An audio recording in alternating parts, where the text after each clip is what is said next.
ഈശോമിശിഹായ്ക്ക് സ്തുതിയായിരിക്കട്ടെ.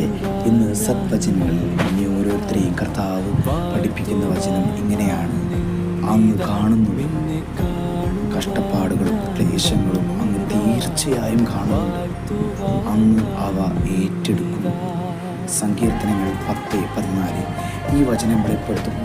നമുക്ക് എല്ലാവർക്കും ഉണ്ട് കഷ്ടപ്പാടും ക്ലേശങ്ങളും ദുരിതങ്ങളും. പട്ടിണി വരെയുള്ളവരുണ്ട്. എന്നൊന്ന് ആലോചിച്ച് നോക്ക്. നിന്റെ കർത്താവ് അത് ഏറ്റെടുക്കുന്നു നീ പറയണം. കാരണം കർത്താവ് എൻ്റെ പാപങ്ങൾക്ക് വേണ്ടി ക്രൂശിൽ കയറി എന്നോടുള്ള സ്നേഹം കാരണമാണ്. ആ കർത്താവിനെ ഞാനും സ്നേഹിക്കും. അതുകൊണ്ട് കർത്താവിൻ്റെ എല്ലാം ഏറ്റെടുക്കും. അത്രത്തോളം സ്നേഹമുള്ളവനാണ് യേശു ക്രിസ്തു. കരുണയുള്ളവനാണ്. ക്ഷമിക്കാനുള്ള കൃപ തരുന്നത് നമുക്ക് ഓരോരുത്തർക്കും. ഞാൻ പറയാൻ കർത്താവ് യേശു ക്രിസ്തുവിനെ ഒത്തിരി അധികം സ്നേഹിക്കുന്നു. എനിക്ക് അത്ര ഇഷ്ടമാണ് കർത്താവിനെ.